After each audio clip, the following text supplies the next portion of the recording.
wabarakatuh. Innal hamdalillah nahmaduhu wa nasta'inuhu wa nastaghfiruh wa na'udzu billahi min syururi anfusina wa min sayyiati a'malina. Man yahdihillahu fala mudhillalah wa man yudlil fala hadiyalah. Asyhadu an la ilaha illallah wahdahu la syarikalah wa asyhadu anna Muhammadan abduhu wa rasuluh. Allahumma salli wa sallim wa barik ala Muhammad wa ala ali Muhammad kama sallaita wa kama barakta ala Ibrahim wa ala ali Ibrahim innaka Hamidum Majid. Ya ayyuhalladzina amanu taqullaha haqqa tuqatih wa la tamutunna illa wa antum muslimun. Ya ayyuhan nasu taqu rabbakumul ladzi khalaqakum min nafsin wahidah wa khalaqa minha zawjaha wa batha minhuma rijalan katsiran wa nisaa wattaqullaha alladzi tasaaluna bihi wal arham innallaha kana 'alaikum raqiba.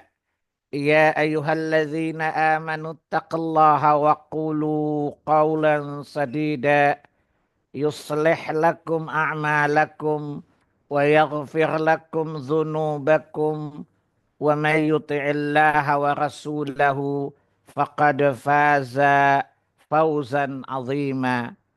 Amma ba'du fa inna asdaqal hadithi kitabullah wa khairal hadi hadi Muhammadin sallallahu alaihi wasallam wa syarral umuri muhdatsatuha wa kulla muhdatsatin bid'ah wa kulla bid'atin dalalah wa kulla dalalatin finnar. Bapak Ibu, ikhwani wa akhwati fid din, a'azzani Allah wa iyyakum wa rahimani Allah wa iyyakum. Alhamdulillah, segala puji bagi Allah Jalla Jalaluh atas segala nikmat dan karunia-Nya.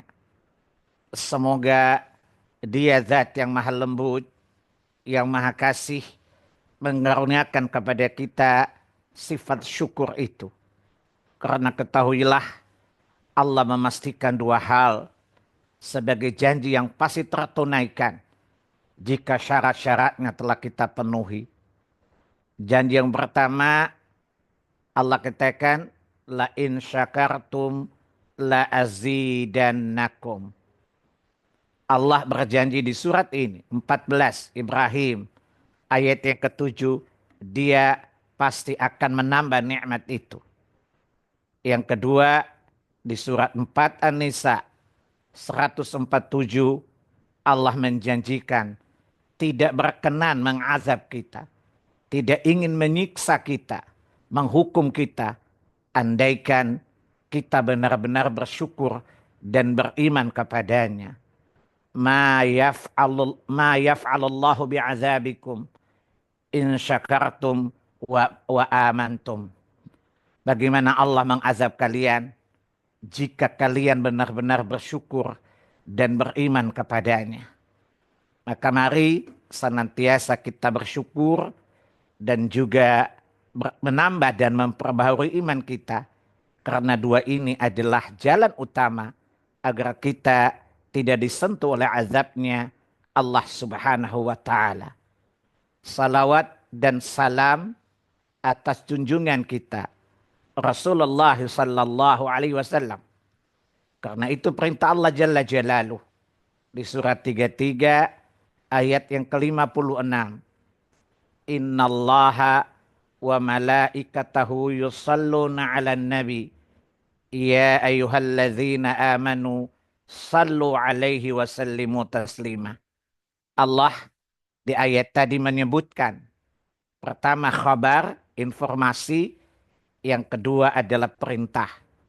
Informasi, Allah mengkhabarkan, Allah memberitakan bahwa dia bersalawat kepada Rasulnya, merahmatinya, memuliakannya, dan mengampuni dosa yang lampau akan datang. Itu makna salawat Allah kepada Rasulnya. Begitu juga para malaikat bersalawat atas Nabi Sallallahu Alaihi Wasallam. Itu kalimat informatif khabariyah dari Allah Jalla Jalaluh. Kemudian Allah menyuruh kita orang-orang beriman. Ya ayyuhalladzina amanu. Wahai orang-orang yang beriman. Sallu alaihi wasallimu taslima. Wahai orang-orang beriman. Bersalawatlah kalian. Dan taslimlah kalian kepadanya. Muhammad sallallahu alaihi wasallam. Dan sebagai orang beriman. Jawaban kita adalah. Sami'na wa ata'na. Kami dengar dan kami taat. Bersalawat kepada beliau sallallahu alaihi wasallam adalah sebuah sifat responsif seorang muslim atas perintah Allah Jalla Jalaluh.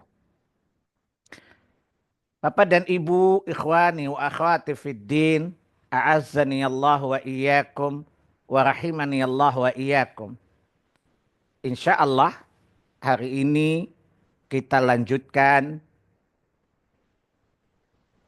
50 Qawaid Nabawiyah Linafsi wal Hayah. 50 kaidah kenabian untuk membina jiwa dan kehidupan. 50 hadis yang sudah kita pelajari secara rutin di setiap ahad kedua dan keempat. Dan insya Allah hari ini kita akan masuk ke hadis Ar-Rabi wal Ishrun. Hadis yang ke-24.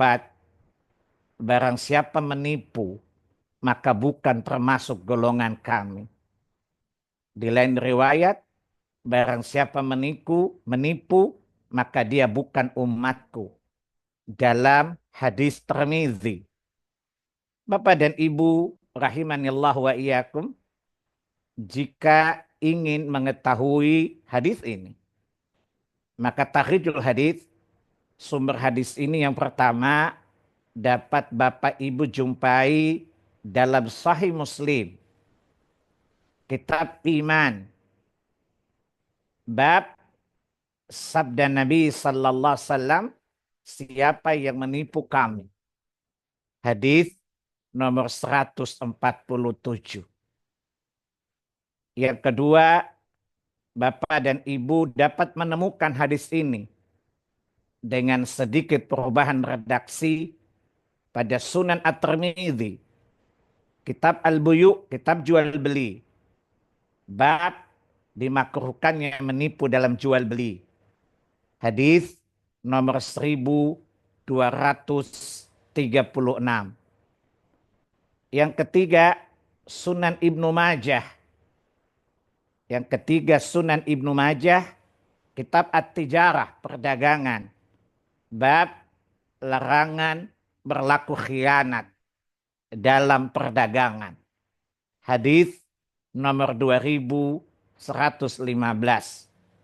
Begitu juga pada Sunan Ad-Darimi, Kitab Al-Buyu, Kitab Jual Beli, bab dilarangnya menipu dalam perdagangan, dalam jual beli.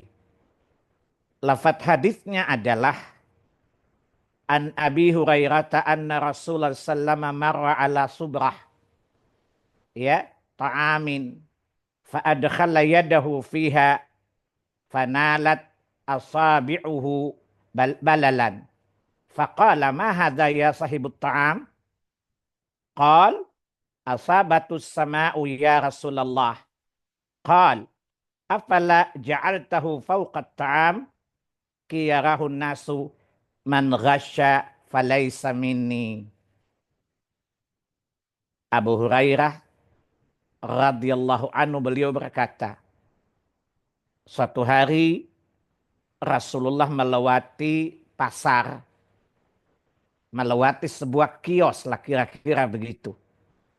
Ya, beliau melewati sebuah kios yang dalam kes itu ada setumpuk jualan makanan. Lalu beliau memasukkan tangannya ke dalam makanan, ke dalam tumpukan makanan tadi. Ya, dan beliau mendapati di tengah tumpukan itu ada makanan yang basah. Maka beliau bertanya kepada sang pemilik, apa ini wahai pemilik makanan? Sang pemilik menjawab, maaf ya Rasulullah, makanan itu semalam tertimpa hujan sehingga dia basah. Maka Nabi mengatakan kepada dia, kalau begitu mengapa kamu tidak meletakkannya di bagian atas makanan agar manusia dapat melihatnya? Ya, kata Nabi, afala ja'altahu fawqa ta'ami kayarahun nas? Mengapa kamu tidak meletakkan yang basah ini di atas agar orang yang hendak berbelanja padamu mengetahui ada barang yang memang basah. Lalu Nabi mengatakan, man ghasya falaysa minna. Ketahuilah, siapa yang menipu maka dia bukan termasuk golonganku. Di hadis nomor sebelumnya Nabi mengatakan, man ghasya falaysa minna. Siapa yang menipu maka dia tidak termasuk golongan kami. Di sini dengan kata minni, bukan umatku, bukan golonganku. Ibu bapak sekalian, rahimani Allah wa iyyakum. Hadis ini sababul urudnya.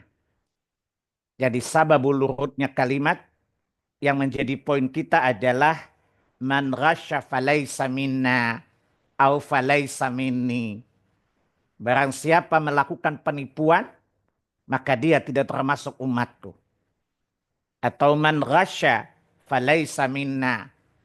Barang siapa melakukan penipuan, maka dia tidak termasuk golongan kami kaum muslimin. Sababul urud dalam istilah ilmu syariat, kalau Al-Quran namanya sababun nuzul. Sebab turunnya ayat. Kalau Al-Quran sababul urud. Sebab keluarnya sebuah pernyataan atau sikap Rasulullah SAW terhadap sebuah permasalahan. Itu namanya sababul urud. Bisa karena pertanyaan lalu Nabi menjawab, atau sesuatu yang terjadi di hadapan beliau lalu beliau mengomentarinya. Salah satunya adalah hadis ini. Ketika beliau melihat pedagang melakukan penipuan dengan menyembunyikan cacat barang dagangannya, dan beliau menganggap ini adalah penipuan, ini adalah manipulasi, maka beliau memberikan pernyataan, man ghasya falaysa minni. Siapa yang melakukan penipuan, siapa yang melakukan upaya manipulasi, maka dia tidak termasuk umatku. Dia tidak termasuk golonganku. Perhatikan, menunjukkan penipuan adalah dosa besar. Menipu, baik tipu yang besar maupun kecil, adalah dosa besar. Ketahuilah, di antara indikator dosa besar, di antara 8 indikator dosa besar adalah ketika Nabi atau Allah menyatakan berlepas diri dari seorang hamba atau umat. Hadis ini Nabi bara, Nabi melepaskan orang ini menjadi umat beliau. Berarti beliau berlepas diri dari orang ini menjadi umat beliau sallallahu alaihi wasallam.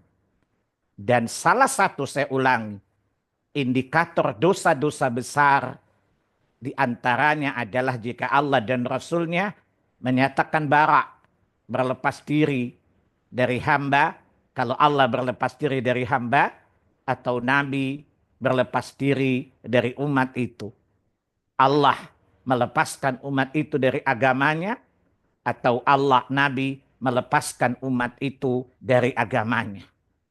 Ini adalah salah satu indikator dosa besar dari 8 indikator dosa besar yang disepakati para ulama. Maka menipu, apapun bentuknya penipuan itu adalah dosa besar. Karena Nabi mengatakan, man ghasya falaysa minna. Siapa menipu? Dalam kaidah usul fiqih, bahasa yang umum, ya berlaku umum. Tidak boleh dibatasi keumumannya, kecuali dengan ada hadis yang membolehkannya. Contoh, menipu dalam peperangan, maka dibolehkan.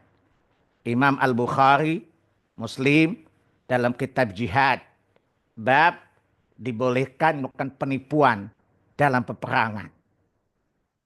Setelah dikumpulkan hadis, maka menipu di dalam peperangan, penipuan hanya boleh dilakukan dalam peperangan karena tipuan adalah taktik untuk mengelabui musuh, untuk mengalahkan mereka. Sehingga kalau kita kumpulkan sebuah dalil, penipuan hanya boleh dilakukan ketika peperangan saja. Selain dalam kondisi peperangan, tidak dibenarkan siapapun untuk melakukan manipulasi atau tipu daya atau menipu orang lain. Apakah dia orang kafir ataukah dia orang muslim? Apakah yang ditipu orang kafir ataukah yang ditipu orang muslim? Tapi penipuan tidak dapat diterima oleh syariat. Penipuan tidak dihalalkan oleh syariat. Karena tadi kata Nabi, man ghasya falaysa minni. Siapa yang menipu, maka dia tidak termasuk umatku. Berarti menjauhkan diri dari sesuatu yang membatalkan keislaman wajib. Membiarkan diri terjatuh kepada sesuatu membatalkan keislaman adalah haram. Menunjukkan menipu adalah haram. Karena sanksinya adalah bisa terjatuh kepada pembatalan keislaman atau cacat keislaman seseorang. Waliya'udzubillah. Kita berlindung kepada Allah dari bahaya dosa ini. Itu pertama. Yang kedua, perlu diketahui bahwa menipu diharamkan oleh Allah. Karena menipu adalah sifat syaitan.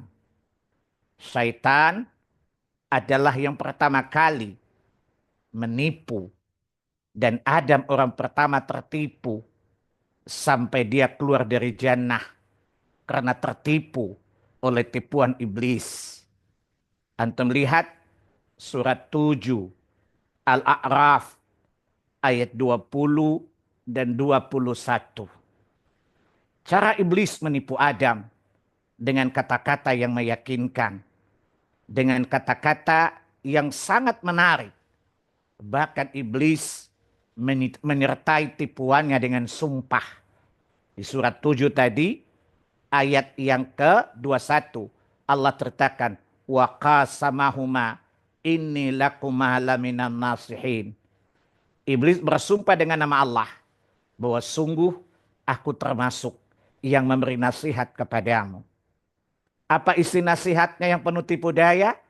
Selain surat 7 ayat 20.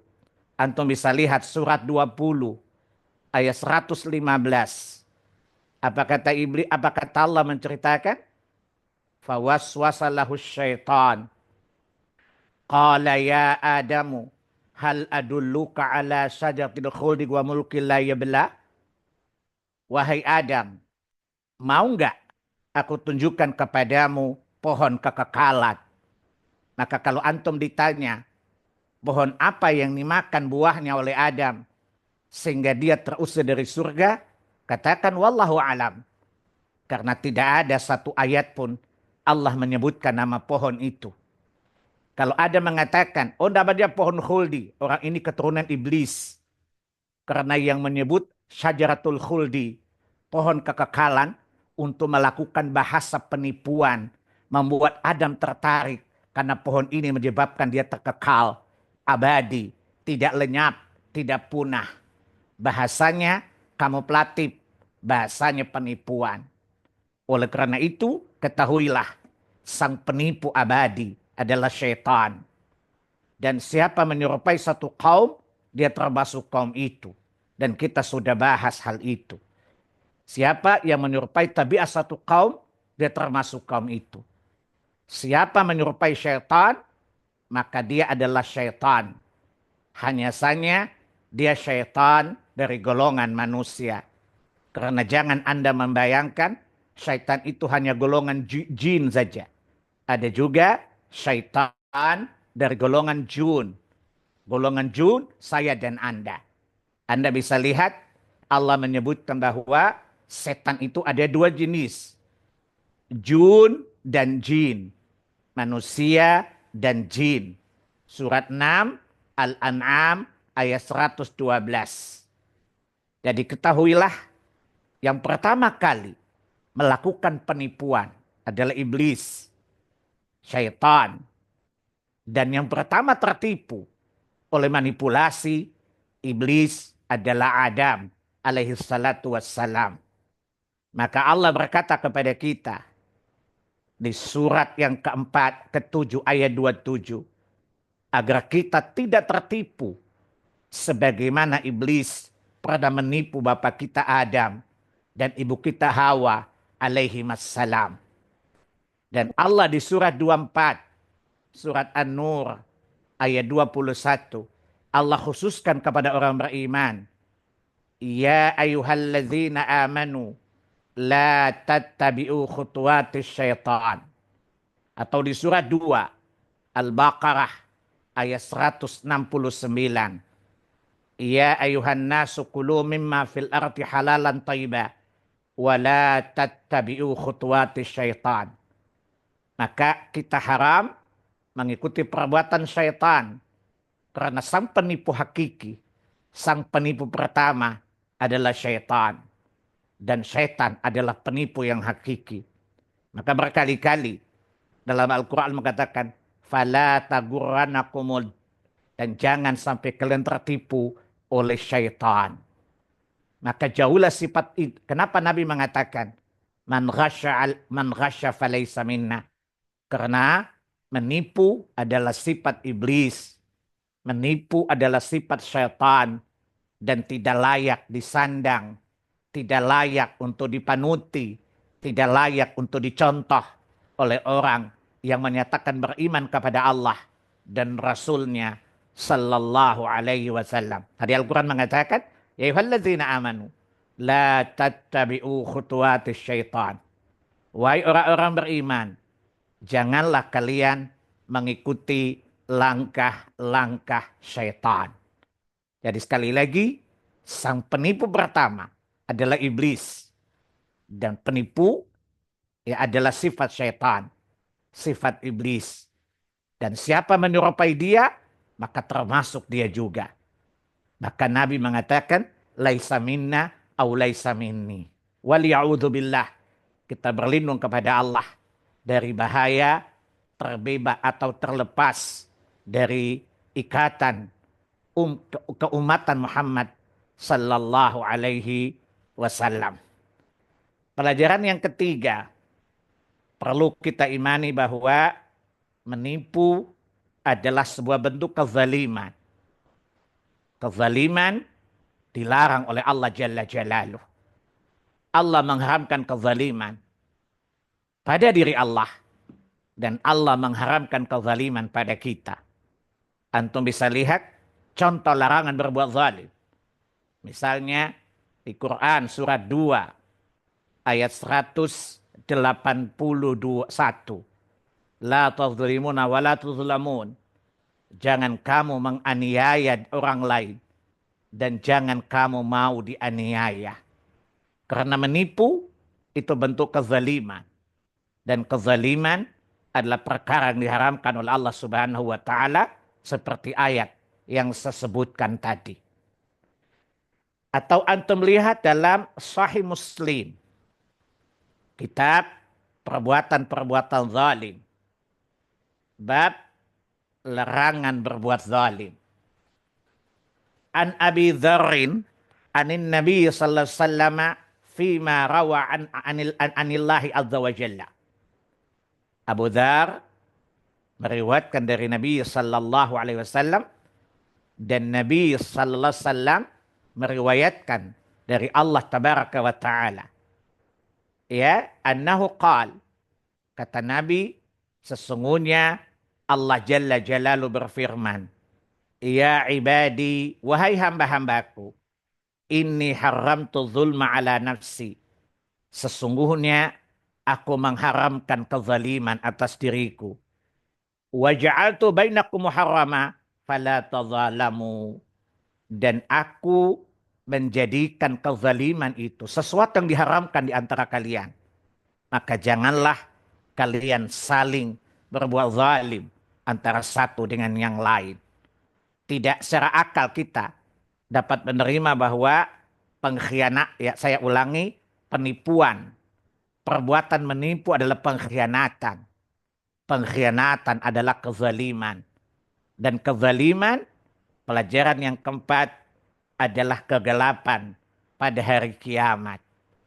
Imam Al-Bukhari dalam Sahih Bukhari, kitab perbuatan-perbuatan zalim, bab kezaliman adalah kegelapan pada hari kiamat. Siapa yang menipu, maka dia telah berbuat zalim kepada orang yang ditipunya. Bukan sekedar melepaskan dirinya dari agama ini. Bukan sekedar melepaskan ikatannya dengan umat Nabi SAW.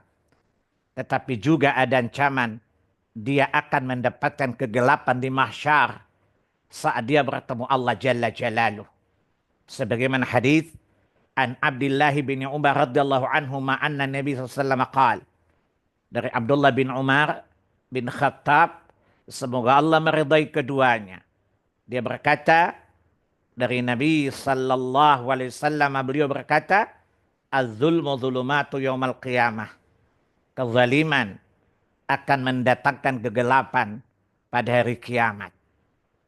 Inilah sanksi moral agama kepada orang yang melakukan kezaliman. Dan salah satu bentuk kezaliman adalah penipuan. Dan penipuan adalah bentuk pengkhianatan. Dan pengkhianatan adalah sifat kemunafikan. Waliya'udzubillah. Telah kita ketahui orang yang menipu adalah pengkhianat. Dan pengkhianat adalah orang yang munafik dalam tinjauan syariat Allah Jalla Jalaluh. Waliya'udzubillah. Jangan sampai kita terjatuh kepada sifat nifaq, yaitu sifat munafik. Yang kelima, selalu bersikap jujur. Jauhkan sifat menipu. Karena Nabi memastikan. Dan apa yang Nabi pastikan adalah apa yang dijanjikan oleh Tuhannya. Atau dengan kata lain, Allah berjanji melalui lisan Nabi-Nya sallallahu alaihi wasallam, siapa yang meninggal dunia dalam keadaan tidak pernah menipu, Nabi menjaminkan baginya surga. Nabi menjamin, dan Nabi bukan omong kosong dalam sebuah janji. Nabi tidak menjanji kecuali apa yang Allah kabarkan untuknya. Karena Nabi tidak pernah mendatangkan kebohongan. Apa yang Nabi bawa, berita yang Nabi sampaikan adalah kebenaran. Lihat surat 39. Surat Az-Zumar ayat yang ke-33. Walladzi jaa'a bis-sidqi wa saddaqa bihi ulaika humul muttaqun. Orang yang membawa kebenaran, Muhammad sallallahu alaihi wasallam. Allah mengkhabarkan pada kita bahwa Nabi tidak membawa kabar dari Tuhannya, Allah Jalla wa'ala, kecuali semuanya kebenaran. Maka apa yang Nabi sampaikan, wajib kita benarkan. Dan membenarkan perkataan Nabi SAW adalah sifat orang bertakwa. Karena surga neraka perkara gaib. yang tidak bisa Nabi bicara dengan akalnya, tapi berdasarkan bisikan wahyu kepadanya. Surat 53, surat An-Najm ayat 2 dan 3. 2, 3 dan 4. Surat 53 An-Najm ayat 5, ayat 3, ayat 2, 3 dan 4. Ma dhalla sahibukum wa ma ghawa. Muhammad tidak pernah sesat, tidak pernah keliru, tidak pernah salah menyampaikan wahyu yang diberikan kepada Allah kepadanya. Wa ma yantiqu anil hawa, dan dia tidak bicara perkara serius berdasarkan hawa nafsunya. Illa wahyu yuha, melainkan apa yang Allah wahyukan kepadanya. Maka saya katakan janji Allah melalui lisannya Rasulullah Sallallahu Alaihi Wasallam. Siapa yang mati dalam keadaan tidak pernah menipu, maka dijamin untuknya surga. Lihat hadis dalam Sahih Sunan Ibnu Majah, kitab sedekah, bab pentingnya masalah hutang piutang. An Thauban maula Rasulillah sallallahu alaihi wasallam an Rasulillah sallallahu qal annahu qal. Thauban adalah maula Rasulillah sallallahu alaihi wasallam. Maula artinya bekas budak. Thauban seorang sahabat yang pernah menjadi pelayan, menjadi khadam, menjadi pembantu, melayani keperluan Rasulullah sallallahu alaihi wasallam. Dia mengkhabarkan dari Nabi sallallahu alaihi wasallam, beliau bersabda, "Man faraka ruh al-jasad." Barang siapa yang saat ruhnya terpisah dari jasadnya, alias qaid, alias mati, ya, bari'u min thalathi dakhala jannah. Bila dia terbebas dari 3 perkara, tidak pernah terlibat pada 3 perkara, maka aku jamin baginya surga. Yang pertama, ya, al-kibr, sombong, arogan, angkuh, ya, wal ghulu al-awghash, tidak pernah menipu, ya, wadain, dan tidak mati sambil menanggung utang. Hadits ini Nabi menjaminkan surga bagi siapa yang tidak ada kesombongan, tidak memiliki sifat sombong, angkuh, arogan, dan semacamnya. Yang kedua, tidak suka menipu manusia. Dan yang ketiga, tidak berhutang. Dan tidak berhutang, kemudian mati sambil menanggung hutang. Maka Nabi mengatakan, dia tidak dijamin surga untuknya. Terhalang dari surga karena 3 dosa ini. Terhalang dari surga ada 2 kemungkinan. Bisa kekal di dalam neraka atau tinggal di neraka sampai selesai batas ukuran dosanya. Kemudian Allah keluarkan dia dari surga, dari neraka, dimasukkan ke surga berdasarkan sisa-sisa amal yang lain yang ada padanya. Tapi hadis ini Nabi SAW memberi jaminan jika kita tidak pernah menipu. Kalau pernah kita menipu, bertaubatlah kepada Allah. Dan jangan pernah menipu. Jaga, tidak pernah menipu. Dan tidak akan menipu. Sampai kematian datang menjemput kita. Sampai berpisahnya ruh dari jasad. Nabi menggaransi kemungkinan, atau Nabi menggaransi insya Allah orang ini akan masuk surganya Allah Subhanahu wa ta'ala. Amin. Allahumma amin. Sekarang kita masuk pada bagian yang ke-6. Contoh-contoh penipuan. Ya, terjadi di medan apa saja. Banyak sekali ya ruang-ruang untuk terjadinya penipuan. Pertama, di hadis ini dalam jual beli. Salah satu bentuk jual beli adalah seperti lelang. Lelang itu bentuk penipuan dalam jual beli. Dan itu diharamkan oleh Nabi Sallallahu Alaihi Wasallam. Antum tahu lelang kan? Coba di unmute Pak. Tahu lelang nggak Pak? Si A Tahu nawar Pak, tahu dengan Pak ya. harga sekian, kemudian Bapak nawar di atas lagi, begitu? Betul? Dan kata Nabi ini Betul al-ghash, Ustaz. ini termasuk penipuan. Maka tidak boleh cara lelang itu, apalagi lelang Amerika. Ya, si A dijual harga sekian, ini 500, saya 600, yang satu saya 700. Ini termasuk mufassalat, tidak boleh. Ya, dan ini termasuk juga muhaffalat, dan ini tidak dibolehkan dalam syariat. Dan kata Nabi, ini bentuk penipuan. Antum bisa lihat dalilnya dalam Sahih Sunan At-Tirmidzi, kitab Al-Buyu, kitab jual beli, bab jual beli al-mufallat.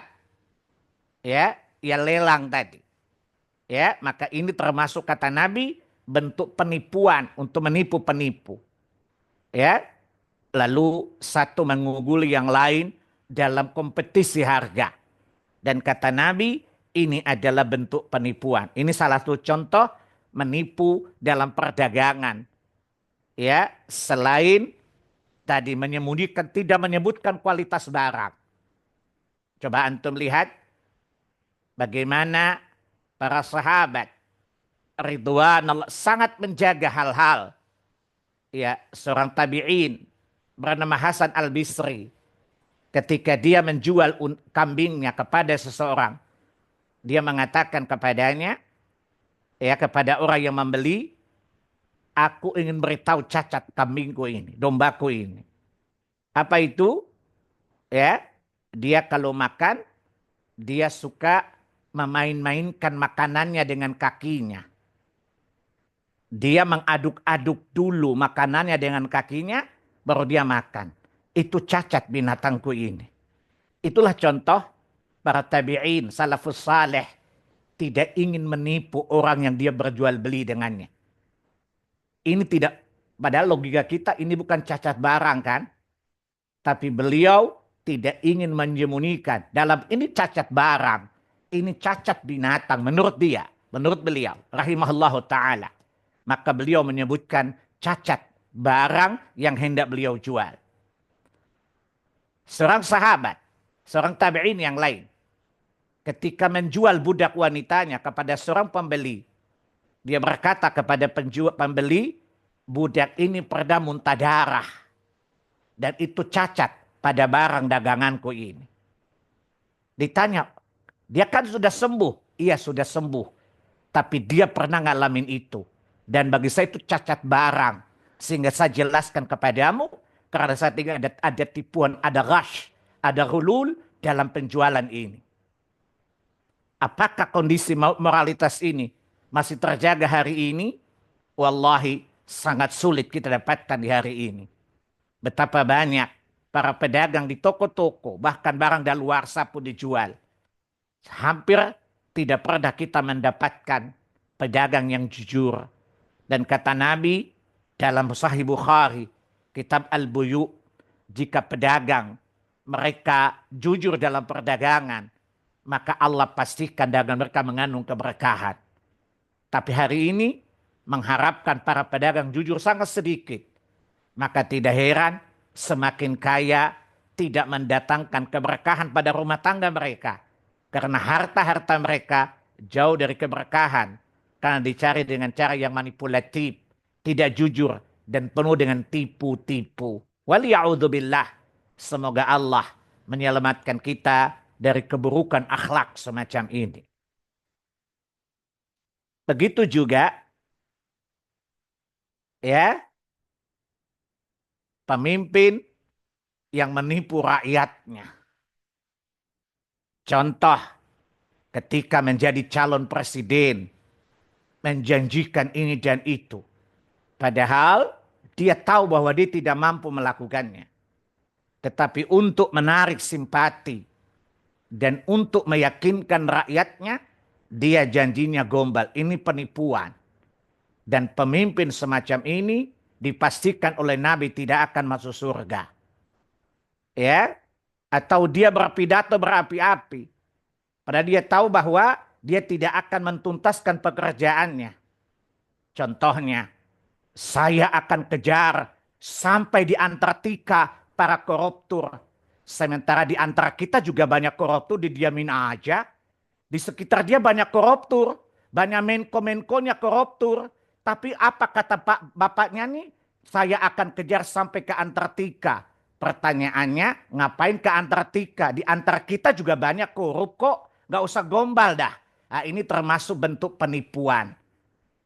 Menggunakan retorika untuk menenangkan masyarakat, padahal dia tidak melakukannya. Ini adalah bentuk tipu daya pemimpin kepada rakyatnya.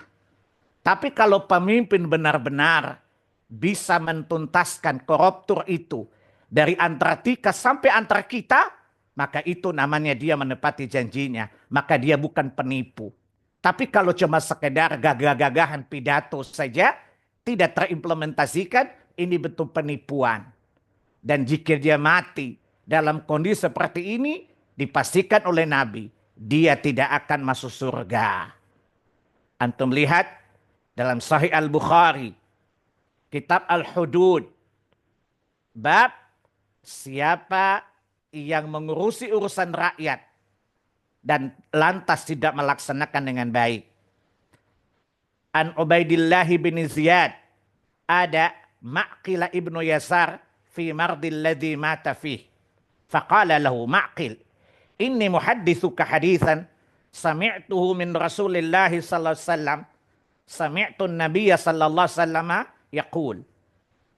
Abdullah bin Ziyad mengunjungi seorang sahabat Ma'qil bin Yasar ketika sakitnya yang mengantarnya kepada ajalnya.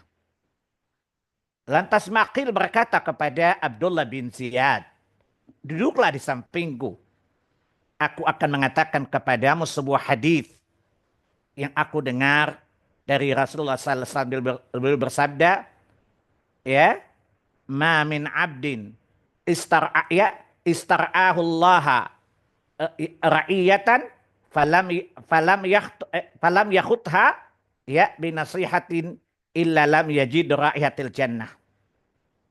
Jika seseorang yang diberi amanat kepemimpinan dan dia tidak melaksanakannya dengan baik, pada riwayat Muslim, dan dia menipu rakyat yang dipimpinnya. Kalau redaksi pada Imam Muslim, dan dia menipu rakyat yang dipimpinnya, ya, maka kata Nabi, ya, lam yajid raihatal jannah. Dia sekali-kali tidak mencium bau surga. Sementara surga itu tercium dalam jarak 700.000 tahun perjalanan. Sudah tercium baunya, wanginya. Jangankan masuk, mencium bau surga saja, dia tidak menciumnya. Jika dia menipu rakyatnya. Ini contoh hujjah syariah. Ada penipuan, contoh bentuk penipuan yang Nabi berlepas diri darinya, pemimpin yang menipu rakyatnya. Legislator menipu rakyatnya.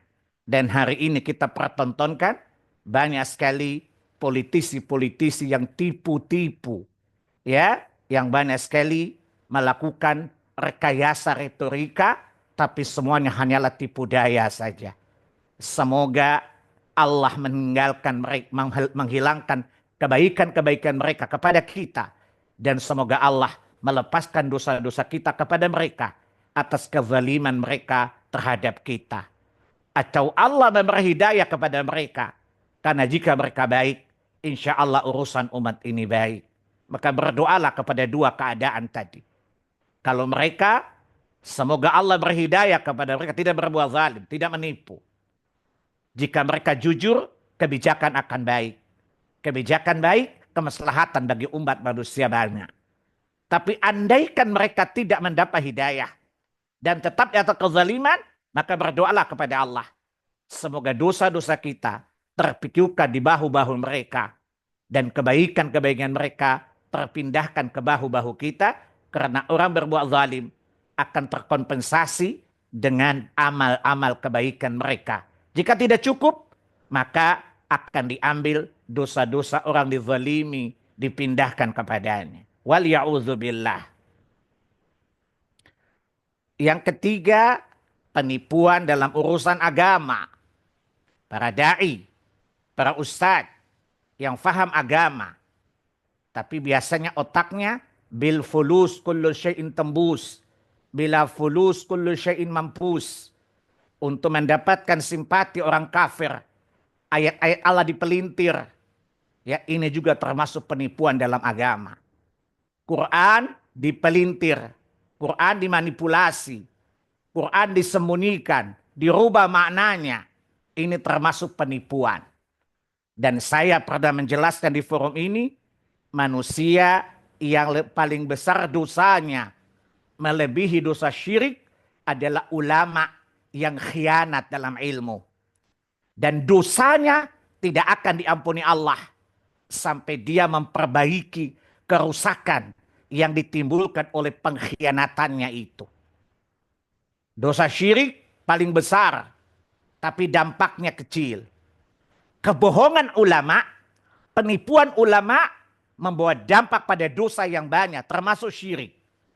Maka saya katakan, orang yang paling besar dosanya, melebihi pelaku dosa syirik, adalah ulama yang melakukan pengkhianatan, penipuan dalam urusan agama, dengan menyembunyikan kebenaran yang selayaknya dia sampaikan. Karena banyak faktor. Karena urusan politik, urusan kedudukan, misalnya ditawarkan jadi komisaris di mana gitu di UMN, maka dia bungkam terhadap kebenaran dan condong membenarkan kezaliman. Maka ini termasuk pengkhianatan dan ini termasuk penipuan dalam urusan agama. Dan tidak ada dosa yang sama melampaui syirik seperti dosa pengkhianatan para ulama, karena mereka dilaknat oleh Allah, dilaknat oleh para malaikat, dan dilaknat oleh seluruh yang bisa melaknat. Antum lihat ancaman Allah Jalla Jalalu kepada para pengkhianat, kepada para penipu dalam agama di surah 2 Al-Baqarah ayat 159 dan 160. Innal ladzina yaktumuna ma anzalna minal bayyinati wal huda min ba'di ma bayyanahu fil kitab ulaika yal'anuhumullahu wa yal'anuhumul la'inun. Sesungguhnya orang-orang yang menyembunyikan apa yang telah kami turunkan dalam kitab ini berupa keterangan dan petunjuk, maka mereka itu dilaknat oleh Allah Jalla Jalaluh, dilaknat oleh para malaikat, dan dilaknat oleh seluruh makhluk yang bisa melaknat. Karena ini termasuk penipuan, pengkhianatan, dan ini adalah seburuk-buruk pengkhianatan karena merusak agama, merusak moralitas orang lain. Maka mereka adalah manusia yang paling besar azabnya dan paling besar dosanya di sisi Allah Jalla Jalaluh. Dan antum lihat, cara bertaubatnya paling susah, taubatnya ulama pengkhianat.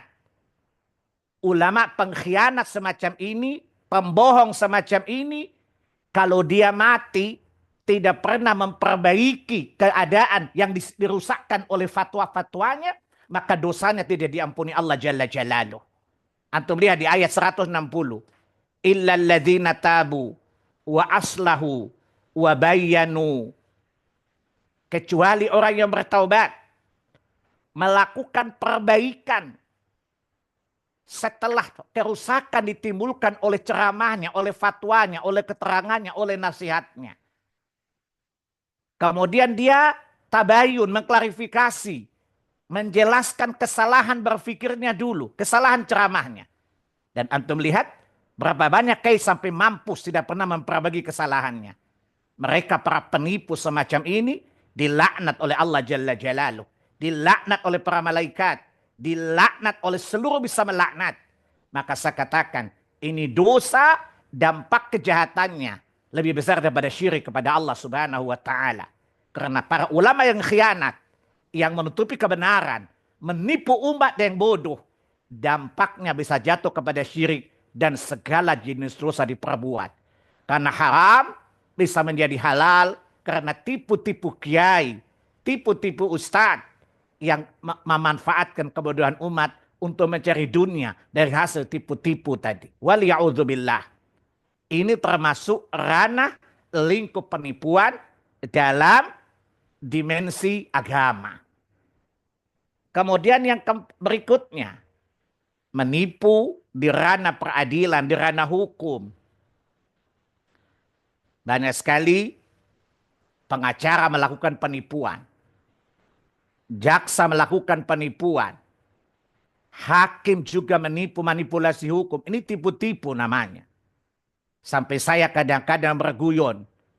Ada hakim yang bahasa Arab artinya bijaksana. Tapi realitanya HAKIM. Hubungi aku kalau ingin menang. Jaksa, Anda tahu adiaksa. Dia adalah seorang pembela kebenaran seharusnya. Tapi kenyataannya moralnya JAKSA. Jika Anda kebingungan, sogok aku. Itu realita. Ini bentuk penipuan hukum yang terjadi kong kali kong antara jaksa, hakim dan pengacara dan para berperkara. Dan hal ini telah digambarkan oleh Allah Jalla Jalaluh di surat 2 Al-Baqarah 188. Wala ta'kulu amwalakum bainakum bil batil wa tudlu biha lil hukami li ta'kulu fariqan min amwalin nasi bil ismi wa antum ta'lamun. Dan janganlah kalian memakan harta manusia dengan jalan yang batil. Yaitu apa? Dengan jalan kalian menyuap para hakim dan memanipulasi data-data di peradilan sehingga kalian mengambil hak orang tanpa hak, dan alasan yang benar. Ini contoh tipu-tipu ala peradilan. Tipu-tipu di ranah hukum. Udah dihabarkan oleh Allah Jalla Jalaluh. Ya, antum lihat dalam Sahih Sunan Abi Dawud, Kitab Al-Qadha, peradilan. Bab kesalahan seorang hakim dalam memberi keputusan hukum. Ummu Salamah radhiyallahu berkata, Nabi bersabda, aku manusia biasa. Kalian datangkan kepadaku perselisihan perkara kalian. Aku tidak tahu apa yang terjadi pada kalian sebelum kalian datang kepadaku. Lalu aku mendengar apa yang kalian sampaikan kepadaku. Kata Nabi, boleh jadi ada di antara kalian yang pandai berbicara, pandai berargumen dengan cara memanipulasi. Lalu kemudian aku memenangkan dia dengan perkataannya tadi. Padahal itu bukan haknya. Maka jangan dia mengambilnya. Karena dia tahu dia tidak berhak mendapatkannya. Jika dia mengambilnya, sesuatu yang aku berikan padahal itu manipulasi dari ucapan dia. Maka bersedia untuk mengambil tempatnya di dalam neraka. Ini contoh bahwa peradilan pun banyak dimanipulasi. Terjadi manipulasi di sana. Ya, terjadi penipuan di sana. Dan contoh Al-Quran dan hadis menjelaskan seperti ini. Jika hakim yang tahu kebenaran, tapi dia tidak berhukum dan kebenaran diketahuinya, maka dia telah menipu dirinya, menipu orang yang berperkara. Dia bukan umat Muhammad sallallahu alaihi wasallam. Dan penipuan dia lebih besar dosanya. Dan hakim semacam ini mati tidak punya kebaikan sedikit pun. Karena pahalanya diambil kepada para korban yang telah dia korbankan di peradilan tadi. Dan tidak ada hakim yang pernah zalim kepada para orang berperkara. Ketika mati, dia mendatangi korban-korban tadi minta maaf dan minta keridhaan. Gak ada. Maka saya berkeyakinan dari banyak dalil Al-Quran maupun Sunnah, hakim-hakim kebanyakan sulit masuk surga berdasarkan janji Nabi tadi, ancaman Nabi tadi. Dan mereka susah untuk meneguhkan kebaikan mereka. Karena kebaikan mereka kebanyakan diambil oleh orang-orang yang telah mereka tipu atas nama kebenaran dan keadilan. Coba antum dengarkan ya ikhwan. Ketika para mengatakan atas nama kebenaran dan keadilan Tuhan Yang Maha Esa. Padahal keputusannya bukan sebagaimana mestinya. Menurut antum ini nipu nggak Pak? Bapak-bapak ini nipu nggak namanya? Nipu. Maka hakim Itu ini tidak mencium bau surga. Sebagaimana hadis Abu Daud tadi. Dia tidak punya pahala. Karena pahalanya diambil dan diganti. Ya, dan dia menanggung dosa tanah yang dia berikan kepada orang lain. Tidak hanya orang yang berperkara, yang memanipulasi, yang mengambil tanah orang, yang dipikulkan kepadanya. Tapi hakim sebagai penyebab perkezaliman, Allah juga pikulkan kepadanya tanah-tanah yang dia berikan kepada orang yang tidak berhak atasnya. Maka inilah penipuan yang berbahaya. Hakim dan ulama tadi. Maka perhatian para hakim. Kata para ulama, jangan sampai menipu dengan jubah yang Anda kenakan. Jubah ulama, jubah hakim, itu gampang untuk menipu manusia. Karena manusia percaya dengan hakim. Manusia percaya dengan ulama. Dan tidak sedikit mereka tertipu karena percaya dengan jubah yang dikenakan oleh dua orang ini. Bila itu benar terjadi, maka tadi saya katakan ulama yang menunjukkan kebenaran dan hakim yang mengkhianati kebenaran, kedua-duanya dilaknat oleh Allah, dilaknat oleh para malaikat, dan dilaknat oleh seluruh yang bisa melaknat. Contoh yang lain, Bu. Dalam mendidik anak, sering ibu-ibu melakukan tipu-tipu. Contoh, Bu. Lihat dalam Sahih Bukhari, kitab adab. Contoh biasanya ibu-ibu. Ibu-ibu suka nipu anak-anak. Seorang sahabiat berkata kepada putranya, diam. Nanti aku berikan engkau biji kurma. Nabi bertanya kepada wanita itu, benar engkau akan memenuhi janjimu? Kata dia, benar ya Rasulullah. Kata Nabi, jika kamu tidak menunaikannya, maka kamu telah menipu anakmu. Dan kamu berbuat zalim kepada anakmu. Ibu-ibu sering gitu ya, Bu? Betul ya, Bu? Supaya anak diam, nanti tenang aja kita kemana ke time zone ke. Betul? Tapi nggak ditepati. Ini bentuk penipuan di dalam mendidik anak. Contoh nipu-nipu yang tahu apa, Bu? Mabuk. Ibu-ibu di rumah ibu-ibu rata-rata jamnya dipercepat 15 menit, bukan? Halo ibu-ibu. Dengan alasan anak-anak biar tidak telat sekolah. Biasa jamnya dipercepat 15 menit, bukan? Menurut betul, Nabi, Ustaz. ini juga penipuan. Kenapa tidak mendidik anakmu dengan kejujuran? Kenapa mesti berbohong dan menipu? Saya punya ibu ke rumah kakak saya. Ya, dia lihat jam anaknya itu dilebihkan 15 menit. Ibuku tanya, ini jammu salah atau gimana, Nak? Kata kakak saya, enggak Mami, itu memang sengaja dipercepat supaya Nana disiplin. Ibu saya naik dan apa? Kasihan cucu-cucuku dibohongin oleh ibu penipu seperti Anda. Dibawakan Quran dan hadis dan anaknya diam saja. Kata kakak saya, itu untuk mendisiplinkan. Apa kata ibu saya? Kenapa pemimpin kita bohong? Karena mereka punya ibu pembohong kayak Ye. Wajar kalau jadi pemimpin suka bohong dan nipu. Karena ditipu sejak kecil di rumah tangganya. Bahkan di kandungannya sudah ditipu oleh orang tuanya. Maka tidak heran kalau menipu jadi habit anak-anak Indonesia, kata ibu saya. Dia naik, dia turunkan dan dibenarkan jam. Cucunya nanya, oh kenapa itu dibenarin? Enggak, mamamu salah memberikan jam. Enggak bilang ibumu menipumu, tidak. Nah ini contoh. Ini penipuan yang terjadi. Makanya anak-anak merasa menipu enggak apa-apa. Toh tujuannya baik. Tidak boleh, Bu. Quran melarang. Tidak boleh tujuan yang baik dengan cara yang batil. Lihat surat 2 Al-Baqarah. Ayat 42. La talbisul haqqa bil batil. Wa taktumul haqqa wa antum ta'lamun. Jangan kalian mencampur adukan yang hak dan batil. Mendisiplinkan anak itu perkara hak, wajib. Tapi menipu dia dengan jam itu batil. Dan ini penipuan. dan tidak boleh dilakukan itu. Karena itu termasuk talbis, mencampur adukan yang hak dan yang batil. Disiplkan anak kita di atas kebenaran, bukan dengan gaya tipu-tipu ala ibu-ibu. Itu namanya ibu-ibu tukang tipu-tipu.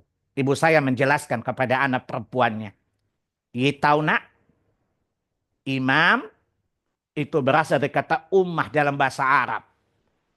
Imam asal katanya umun. Umun artinya ibu. Huruf aslinya alif mim syaddah. Dari kata ummuh, kata umun, keluarlah bahasa Arab kata ummah. Ta marbuta di belakang tambahan. Dari kata ummah, lahirlah kata sambungnya lagi, kata jadian imam. Apa kata ibu saya? Camkan nak. Imam berkualitas ditentukan umat yang berkualitas.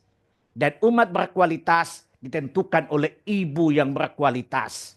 Itulah kenapa Allah melarang para ibu-ibu bekerja di luar. Karena tugas mereka mengandung, melahirkan, dan mendidik para pemimpin. Maka Nabi berkata dalam hadits yang sahih, ad-dunya mata' wa khairul mata' al-mar'atu salihah. Dunia itu hiasan, dan sebaik-baik hiasan adalah wanita yang salihah. Dari wanita salihah terlahirlah generasi saleh dan salihah. Kalau wanita saleh, dia mengandung anak yang saleh, mendidik anak yang saleh, menjadi umat yang saleh. Umat yang saleh akan menjadi pemimpin imam yang saleh. Dari ibulah kualitas pemimpin ditentukan. Maka jangan mendidik anakmu dengan kebohongan. Dan jangan mendidik anakmu dengan tipu-tipu nak. Ya, semoga Allah memberkahi ibuku yang sedikit atau banyak. Dia telah mengajarkan kejujuran kepada kami anak-anaknya. Dan melarang kami menipu dengan sesuatu walaupun kami dianggap sepele. Saya kira itulah bahasa nadit kita. Semoga insya Allah kita tidak jadi penipu. Dan mudah-mudahan kita tidak boleh tertipu oleh siapapun. Iman dan kecerdasan mencegah kita untuk menipu. Iman dan kecerdasan logika intelektual kita mencegah kita menjadi korban penipuan. Mudah-mudahan hadis ini memberikan inspirasi bagi kita untuk tidak menipu, ya, dan tidak menjadi korban penipuan. Saya kira cukup. Hadis ini menjadi bahasa sampai di sini dan saya serahkan kepada moderator untuk memandu acara tanya jawab. Jazakallah khairan Pak Ustadz. Di daftar pertanyaan sudah ada beberapa. Izin saya untuk bertanya mewakili ya. Afan Pak Ustadz, izin bertanya, bila menjual mobil yang sudah diperbaiki semua kerusakannya, ketika dijual tapi tidak disebutkan kepada pembeli, apakah ini termasuk penipuan nggak? Iya, termasuk penipuan. Kata Nabi dijelaskan semua dalam coba adalah Sahih Bukhari, kitab jual beli. Unta yang pernah cacat, kemudian sembuh, kata Nabi sebutkan pernah cacat unta itu. Jelas? Ceritakan. Ya. Sebab Artinya, kalau Anda ceritakan kemungkinan harganya turun, bukan? iya, arti kalau tidak ditanya, kita diam saja, itu termasuk. Bukan, kata Nabi bukan tunggu ditanya Pak Abu Karim. Kita yang cerita. Tadi para sahabat menceritakan cacat barang mereka. Walaupun sudah direnovasi. Paham? Tadi salafus salih dari dua sahabat tadi. Dan dua tabi'in. Mereka menceritakan cacat barangnya kepada orang yang membelinya. Padahal cacatnya tidak parah kan? Lah apalagi mobil pernah rusak, nabrak lagi. Ceritakan dalam syariat agama. Wallahu alam. Ya. Nah. Baik, pertanyaan kedua. Tunggu sebentar Pak Ustadz.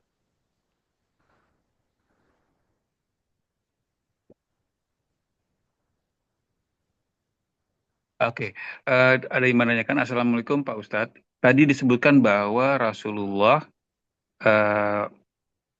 berkata jika seseorang tidak sombong, tidak menipu, dan tidak hutang, maka ketika meninggal dijamin masuk surga.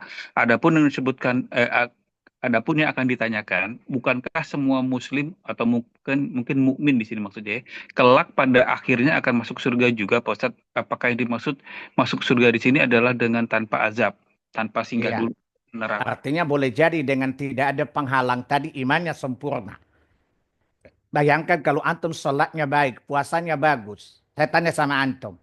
Jadi kalau antum puasanya bagus, saya ulangi, sholatnya bagus, puasanya bagus, hadirnya bagus, tapi tidak punya dosa dengan manusia, sombong, menipu, kira-kira langsung masuk surga atau neraka dulu. Paham maksudnya?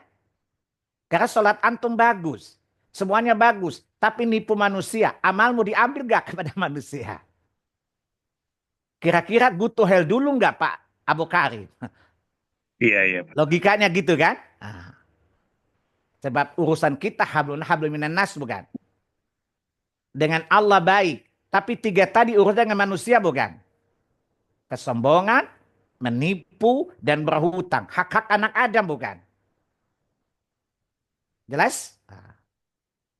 Jelas Pak Abu Karim?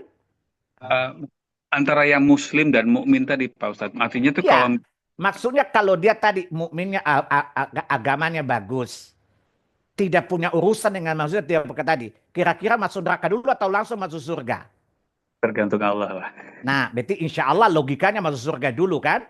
Ya, Tidak perlu ke neraka kan? Karena urusan dengan manusia tidak ada masalah kan? Tidak ada penghalang kan? ya. Tapi kalau toh masuk neraka kemudian kembali ke neraka itu tidak diperdebatkan lagi. Selama dosanya bukan kekafiran. Jelas ya? Nah, pertanyaan saya, emang mau ke neraka dulu baru balik ke surga? Uzubillah, Pak Ustadz. Waliyaudzubillah, siapa tahu ibu kepo penasaran dengan neraka kali, pengen petualang gitu, mau. Waliyaudzubillah. Jelas ya? Nah, jadi logikanya gini, amal-amal kita dengan Allah beres. Yang tiga ini dengan hak anak Adam bukan? Ya. Kalau beres, nggak ada penghalang untuk masuk surga lagi, tidak ada alasan masuk neraka kan? Itu maksudnya. Jadi difahami nggak maksudnya? Bisa kan? Nah, maka tidak perlu dicelup ke neraka lagi kan? Langsung to Eden kan? Tidak perlu go to hell kan? Nah, jelas? Baik, jazakallah khairan. Pertanyaan ketiga ya, Assalamualaikum Pak Ustadz. Mohon dijelaskan hadis sebagai berikut. Hadis dari Abu Musa al-Asy'ari Rasulullah SAW bersabda, apabila hari kiamat telah tiba, Allah akan menyerahkan kepada setiap muslim seorang Yahudi atau Nasrani lalu dikatakan inilah pembebasanmu dari neraka. Sahih Muslim nomor 2767. Pertanyaan, apakah muslim ditebus dari neraka oleh Nasrani atau Yahudi? Bukankah Islam tidak mengenal penebus dosa seperti Nasrani, Pak Ustadz? Bukan dosa. Tapi penjelasannya panjang. Saya belum baca lagi syarahnya. Wallahu alam. Ya. Tapi bukan begitu maksudnya. Haditsnya sahih. Ya, haditsnya sahih. Ya, dalam hadits az-zuhud. Akan tetapi saya belum baca syarahnya. Wallahu alam. Ya, jadi saya nggak berani komen. Karena itu namanya nipu juga. Paham? Ah. Oke, kayaknya nggak ada lagi, sebentar saya cek dulu. Oh ya, kalau nggak belum ada lagi yang bertanya, mungkin bisa di raise hand untuk para jamaah semua yang ingin bertanya langsung. Ada namanya Ibu Khadijah BSD. Silahkan Ibu. Syukron Bapak Abu Karim. Assalamualaikum warahmatullahi wabarakatuh. Ustadz, ahsanallahu ilaikum Ustadz. Waalaikumsalam warahmatullahi wabarakatuh. Ahsanu ilaika ya Um. Silahkan Bu. Ustadz, Ana mau bertanya tentang Quran Surat Hijr ayat 39 sampai 40 itu kan Iblis berkata bahwasanya karena engkau telah memutuskan bahwa aku yang sesat, aku pasti akan jadikan kejahatan terasa indah bagi mereka di bumi ini. Dan akan semua aku sesatkan ya, kecuali hambamu yang dipilih atau mukhlas. Nah, ada dua pertanyaan saya, anak-anak Ustadz. Mukhlas ini supaya terpilih menjadi hamba yang mukhlas, harus bagaimana kiat-kiatnya? Dan yang kedua, kalau uang tips itu hukumnya bagaimana ya Ustadz? Misalnya kayak kita naik Grab, ada uang kembalian 1.000 kan, sebaiknya caranya mengasihkan ke driver itu bagaimana Ustadz biar tidak haram Ustadz? Eh, Sekian dulu Ustadz. Barakallahu fikum. Baik. Assalamualaikum Ya, warahmatullahi surat wabarakatuh. 15 Al-Hijr 39. Qala bima aghwaytani la uzainam fil ard wa la ughwiyanam ajma'in illa ibadaka minhumul mukhlasin. Begitu ya ayatnya. Wahai Rabbku, karena aku telah divonis sesat olehmu, maka aku akan menghiasi anak Adam untuk memandang kejahatannya itu baik. Makanya Ibu Khadijah coba lihat, orang bidah itu merasa sesat gak bid'ahnya, Bu? Kalau yang Khusyuk gak dengan bid'ahnya? iya kusuk Ah, ah. mereka. Jadi kalau dia berdoa dengan sunnah kan yang gak khusyuk, tapi bid'ah khusyuk gak? Tanpa dia Iya. sadari apa kata iblis, lanjutkan bersama kita bisa go to hell. Itu dalilnya, Bu. Paham? Paham Begitu Ustaz. juga orang berbuat maksiat. Kadang-kadang cari alasan. Kan niat saya baik. Contoh orang korupsi. Untuk legal korupsinya sebagian disumbang ke masjid. Dia menganggap itu sedekah. Dianggap baik nggak korupsinya itu? Iya Ustaz, ya Nah nggak itu baik. contoh krilnya. Apa kata iblis? Bersama kita bisa. Itu dalilnya. Faham? Paham Ustaz. Ayat 40. Illa ibadaka minhumul mukhlasin. Kecuali hamba mukhlas. Yang ikhlas. Pertama, mereka yang memurnikan tauhid. Pertanyaan saya, Bu. Kalau orang bertauhid, beriman dengan iman yang benar, suci nggak hatinya, Bu? Insya Allah suci Ustaz. Allah jamin. Tauhid yang kokoh di hati, kita selamat dari kekafiran, kefasikan dan maksiat.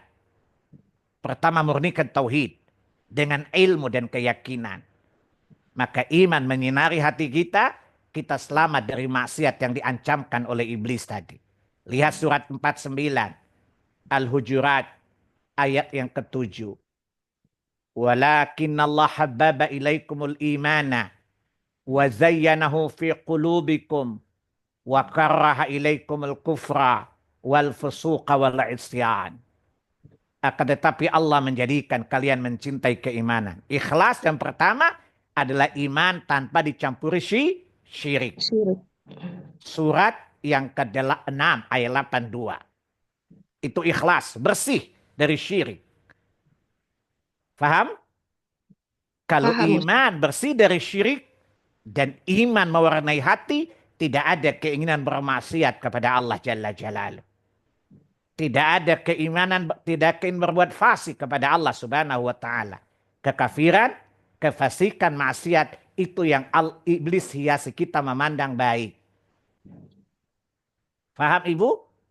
Paham Ustaz. Iman tanpa dicampuri syirik, ikhlas yang pertama. Lam yalbisu imanahum bidzulmin. Tidak dicampuri syirik. Yang kedua apa? Iman tidak dicampuri keraguan sedikit pun. 100% yakin, seyakin-yakinnya. Surat 49 ayat 15. Yang kedua, Bu, ikhlas di dalam ibadah. Saya tanya sama ibu, kalau ibu sholatnya ikhlas, kira-kira sholatnya baik gak, Bu? Insya Allah Ustaz baik. Kalau sholatnya baik, tercegah dari kemunkaran. Ibu lihat surat 29 ayat 45 kan? Sholat itu mencegah dari kemunkaran bukan? Iya Ustaz. Nah, sholat seperti apa, Bu?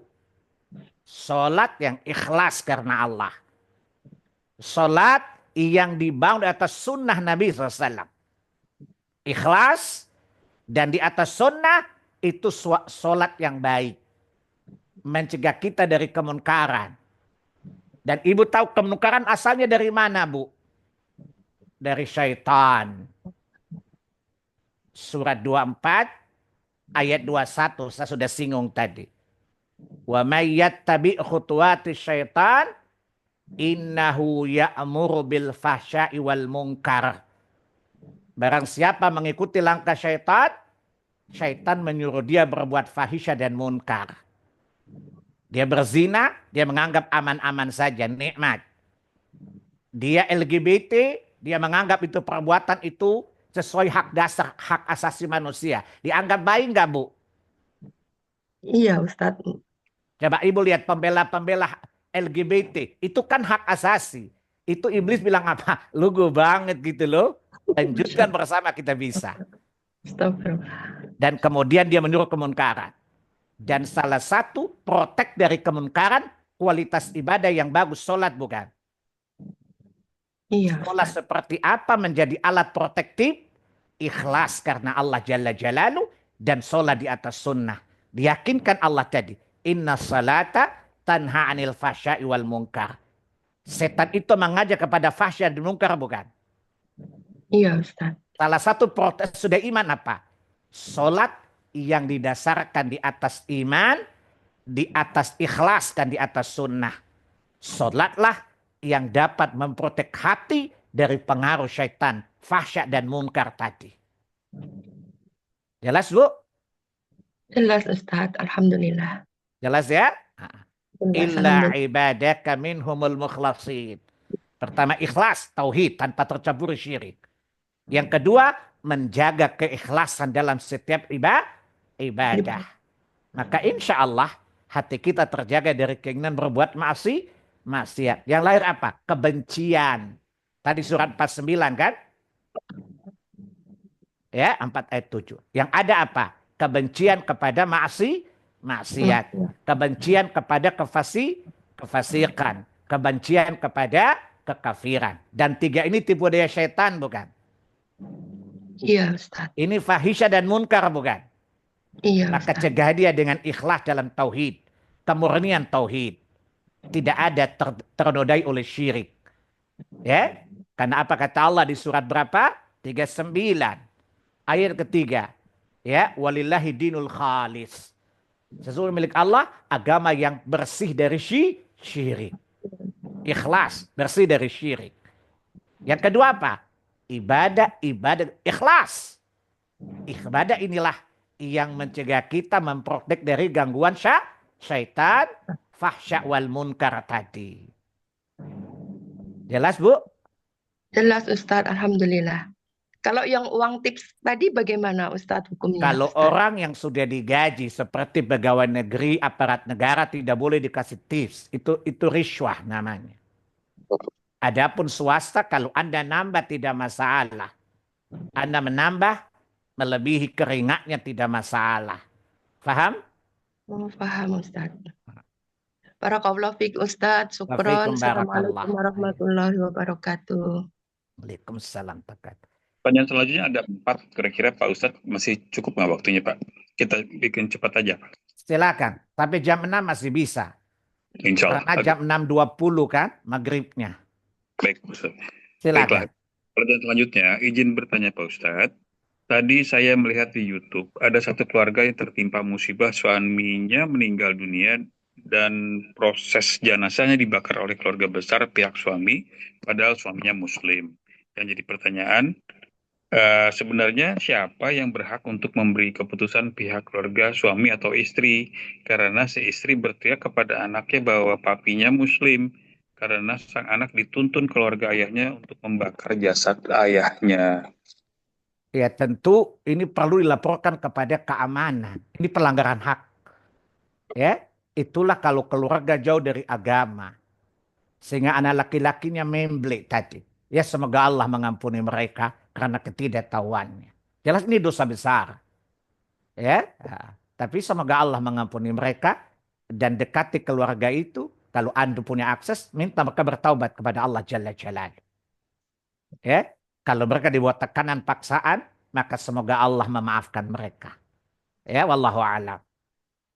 Baik, makasih Pak Ustadz. Selanjutnya adalah Bismillah jangan bertanya, batas sutrah jika ada yang sholat tanpa sajadah atau dengan memakai sajadah, itu gimana Pak Ustadz? Syukron. Sebenarnya sajadah bukan sutra. Sutra itu benda yang tinggi minimal setinggi pelana. Kira-kira 50 cm deh. Jadi dia mesti agak menonjol ke atas permukaan tanah. Jadi sajadah bukan sutra. Ya jaraknya satu sujud. Bahkan Nabi ketika kambing lewat, Nabi tidak izinkan kambing lewat. Nabi maju dan kambing lewat di belakang. Dan hukumnya wajib. Kalau tidak dipasang, tidak batal sholatnya. Tapi dia berdosa karena meninggalkan kewajiban. Wallahu a'lam. Ya. Makan ada. Pertanyaan selanjutnya, Ustadz izin bertanya, suami pinjam uang ke kantor untuk membeli tanah dengan surat perjanjian dibayar dengan dipotong gaji sampai batas selesai pinjaman. Tapi kalau di saat pinjaman belum selesai, suami wafat, maka hutang dianggap lunas. Apakah ini diperbolehkan Pak Ustadz? Mohon pencerahannya. Jazakallah khair. Pertanyaannya, itu ada unsur ribanya enggak? Ya perlu diperjelas. Ya, boleh jadi dia pinjam uang 100 juta. Tapi potongan gaji dalam waktu tertentu dengan jumlah sekian lebih dari utang kan? Riba enggak? Kedua, piutangnya itu diasuransikan bukan? Ya ini riba. Jelas ya? Boleh jadi. Maka dihanguskan tadi. Ya, Boleh jadi hutangnya diasuransikan. ya, tapi biasanya Pak Ustadz kalau utang dengan kantor itu biasanya nggak pakai bunga sih. Tapi kalau misalnya pakai bunga jadi riba ya. Tapi kalau nggak Ya. pakai bunga gimana Pak Ustadz? Kalau nggak pakai bunga nggak apa-apa. Kan yang berhutang merelakannya kan? Maka Baik. tidak masalah insya Allah. Ya. Oke. Jadi pertanyaannya kalau misalnya saat pinjaman belum selesai lalu suaminya meninggal, apakah hutang dianggap lunas? Apakah itu diperbolehkan Pak Ustadz? Lunas tidak lunas yang menentukan yang memberi hutang, bukan yang berhutang. Oh, baiklah. Baik. Terima kasih. Pertanyaan selanjutnya adalah, Pak Ustadz, kalau suami istri bercerai, belum punya anak, apakah hartanya harus dibagi dua, Pak Ustadz? Sedangkan rumah, mobil yang beli uang istri. Karena suami tidak mempunyai pekerjaan tetap, kadang-kadang saja. Mohon penjelasan Pak Ustadz, karena mantan suami menggugat harta gono gini. Harta gono gini itu hukum ala Indonesia, bukan Islam. Quran surat 4 ayat 32 itu, laki-laki berkuasa penuh atas hasil usahanya. Perempuan berkuasa penuh atas hasil usahanya. Laki-laki hanya modal selangkangan. Tidak kerja.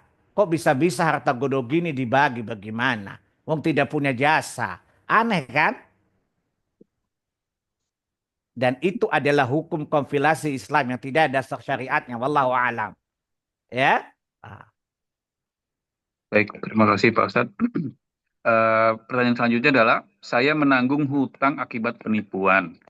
Seseorang minta tolong dipinjamkan ke kerabat saya dan berkata akan mengembalikannya segera.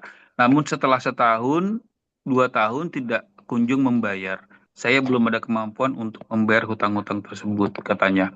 Jadi saya harus bagaimana Pak Ustadz? Si penipu kabur dan tidak bertanggung jawab. Baik. Ya pertama bersabar. Mau gimana lagi takdir buruk menimpamu. Sabar. Ibu yakin bahwa itu takdir Allah. Itu tidak akan menimpa ibu atau bapak yang bertanya kecuali sudah Allah tuliskan. Lihat surat 9. At-Taubah ayat 51. Qul la yusibana illa ma kataballahu lana. Katakan Muhammad, tidak ada satu petaka musibah menimpa kami. Kecuali jika Allah telah mentakdirkan atas kami. Yakin itu takdir Allah. Yang kedua, ibu, musibah yang menimpa ibu karena ada unsur dosa juga. Itu hukuman. Surat 42 ayat 30. Jadi jangan lihat musibahnya. Lihat bahwa musibah itu terkadang ada dosa kita juga. Maka ridha dengan takdir, semoga itu jadi kafarat atas dosa. Itu pertama, yakin itu takdir. Kedua, sadar musibah itu karena ada unsur dosa kita. Lalu Allah menjadikan sebab timpanya musibah itu. Yang ketiga, bersabar dan bertawakal kepada Allah, mohon pertolongan, semoga suatu saat orang itu atau ada yang membayarnya. Terus ibu mau ngapain? Bawa ke polisi. Ya silakan saja pakai jalur hukum. Islam tidak melarang. Tapi kalau Anda lapor kambing yang habis rumahmu kan? Dalam prakteknya kayak gitu kan? Kasusnya cuma kambing, tapi bisa terkuras harga rumah bukan? Kata orang sih. Betul? Ya, lakukan saja kalau memang Anda bisa bertindak secara hukum dan menangkap penipunya. Ya, tapi kalau tidak tadi, yakin itu takdir. Kedua itu karena dosa kita. Yang ketiga, bertawakal kepada Allah Subhanahu wa taala. Ya, berdoa semoga Allah berikan jalan keluar dan perbarui takwamu. Perbarui takwamu. Ketika kita tertimpa musibah, kita kembali kepada Allah. Munibu ilaih, kembali kepada dengan bertakwa. Perbagus takwamu. Allah pastikan. Kalau kita bertakwa, Allah berikan jalan keluar atas masalah kita. Allah mudahkan rezeki kita. Jadi ketika ada musibah, kembali kepada Allah. Munibu ilaih, kembali kepada Allah. Perbaharui takwa kita. Allah pastikan kalau kita bertakwa, Allah berikan kepada kita jalan keluar. Dan Allah mempermudah urusan kita. Surat 65, surat At-Talaq, ayat 2, 3, dan 4. Dengan takwalah Allah mempermudah segala urusan kita insya Allah. Ya, itulah jawaban dari saya. Wallahu a'lam. Pertanyaan selanjutnya Pak Ustadz. Menjaga keikhlasan hati dalam beribadah. Seseorang berangkat umroh tapi dia pamit mau safar dekat saja. Apakah itu termasuk berbohong ya Pak Ustadz? Boleh jadi dia menyembunyikan. Kan dia menganggap maka itu dekat saja. Ya, nah, sebenarnya tidak usah menyembunyikan, tidak menampakkan riya, tapi tidak perlu namanya tauriyah. Tauriyah itu contoh seperti di surat 21 ayat 84 kisah Nabi Ibrahim. Ketika diminta teman-temannya menjawab ini sakim, sungguhnya saya sakit. Namanya tauriyah namanya. Pak Abu Karim itu bohong, tapi bohong tidak mengandung kebohongan. Saya sakit. Sakit apa? Sakit hati melihat berhala. Tapi dia kata sakit. Paham? Itu dalam bahasa namanya tauriyah namanya.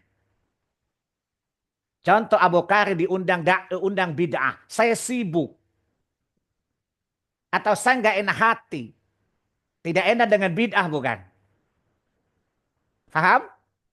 Jadi gunakan kata namanya tauriyah. Tidak mengandung kebohongan. Cuma agak kamuflase sedikit gitu loh. Namanya tauriyah namanya. Paham? Nabi kata ini sakim. Saya sakit. Padahal fisiknya kuat. Maksud sakit apa? Saya sakit hati melihat Tuhanku disirikan kepada Allah Jalla Jalaluhu. Dia gak bilang sakit hati. Saya sakit saja. Paham? Itu namanya tauriyah namanya. Ya? Nah, daripada dia bilang saya sakit hati digebukin dengan Nabi Ibrahim. Digebukin bukan? Nah, maka dia bilang saya sakit. Ini sakim. Bahasa namanya tauriyah. Seakan berbohong tapi bukan berbohong. Faham? Nah, coba belajar bahasa tauriyah. Abu Karim, besok undang ya acara ini. Kita kumpul teman-teman bid'ah. Maaf saya sibuk. Sibuk apa? Menyibukkan diri menjauhi bid'ah. Sibuk bukan? Paham? Menyibukkan diri menjauhi itu kesibukan bukan? Soal dia bilang kita sibuk baik urusan dia. Paham? Paham gak Pak? Itu Apa? namanya tauriyah namanya.